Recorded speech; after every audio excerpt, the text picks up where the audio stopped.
সবাইকে আসসালামু আলাইকুম। আমি আবু তারনি আবার চলে আসলাম নতুন একটি ভিডিও দেখানোর জন্য।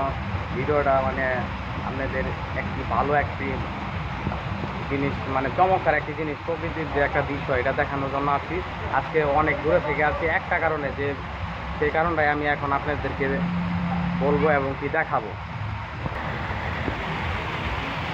সেই কারণটাই হলো এই যে ঝর্ণা, এই মায়েরই ঝর্ণা, খুবই সুন্দর একটি ঝর্ণা, খুবই ভালো লাগে দেখতেও। আর যে এত ঠান্ডা, কি করবো, আমি অনেক দূরে থেকে আসছি, ক্লান্ত হয়ে গেছি, কিন্তু এই ঝর্ণাতে যে সঙ্গে হাত পা এগুলি যে সময় এত ঠান্ডা পানিতে যে সময় ধুইলাম, খুবই ভালো, শরীরটা একবার পুরো ফ্রেশ হয়ে গেছে। আর এই ঝর্ণার পাশে আমি দাঁড়িয়ে আছি, ঝর্ণা যে প্রকৃতির একটা বাতাস আর ঝর্ণার ঠান্ডা পানি মিলে গিয়ে খুব ভালো লাগতেছে, এত মজা লাগতেছে, কীভাবে বলবো, খুবই চমৎকার। এই দেখুন পাহাড়ের গা গেছে কীভাবে ঝর্ণাটা ঝর্ণার যে পানিটা এত সুন্দর, আর ঝর্ণার আওয়াজটাও খুবই মিষ্টি একটা আওয়াজ হচ্ছে। এক কথায় বলতে গেলে খুবই চমৎকার, খুবই ভালো লাগতেছে। যে যারা এই ঝর্ণাটা দেখতে চান চলে আসবেন।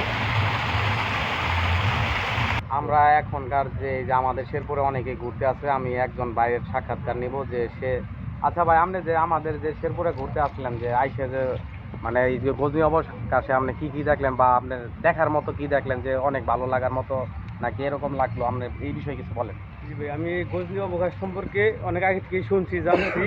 অনেক দূর থেকে আসছি, আমি সানন্দবাড়ি থেকে আসছি। আর কি শোনা জানা ছিল যে জায়গায় অনেক ভালো মনোরম পরিবেশ, দৃশ্যগুলো ভালো, প্রাকৃতিক দৃশ্য রয়েছে।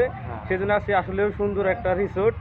এখানে যে মনোরম পরিবেশ রয়েছে, আপনি দেখার মতো অনেক রিসোর্ট রয়েছে, পার্ক রয়েছে, আপনার চিড়িয়াখানা রয়েছে, এই সেগুলো অনেক কিছু রয়েছে। আপনার এই জায়গায় স্পিড বোট রয়েছে, আপনারা সব কিছু আর কি এই জায়গায় সম্পূর্ণ বিনোদন পাওয়া যায়। ওই সময় খুব ভালো লাগে এই জায়গাটা। কারণ আমাদের এই শেরপুর অঞ্চলটা রয়েছে আমাদের পার্শ্ববর্তী একটা জেলা, জামালপুরের পার্শ্ববর্তী একটা জেলা। আমি জামালপুর থেকে আসছি। এখানে আপনারা যারা ফাঁকি থেকে অতি দূরত্ব জায়গায় যারা আছেন, দূরে যারা আছেন, তারা আসবেন। আমাদের এখানে মধুটিলা রয়েছে, গজনি রয়েছে, সামনে একটা লাল চাপড়া রয়েছে। এখানে আসলে অনেক দৃশ্য, অনেক কিছু দেখার মতো রয়েছে। আপনারা যারা ভাই বন্ধুরা অনেক দূরে থেকে আসবেন, এখানে আসবেন অবশ্যই। আমি বলতে এখানে আমরা আসছি, আমার ফ্যামিলি নিয়ে আসছি, আমরা 9 জন আছি, আমরা ফ্যামিলি নিয়ে আসছি। আমি ফ্যামিলি ট্যুরে আসছি এই জায়গায়। শুনছি যে ফ্যামিলি ট্যুরে ভালো লাগে, আসলেও মনোরম পরিবেশ, ওইসব অনেক ভালো লাগছে ভাই আমার। আচ্ছা, আপনাকে অসংখ্য ধন্যবাদ। আচ্ছা, ধন্যবাদ ভাইয়া।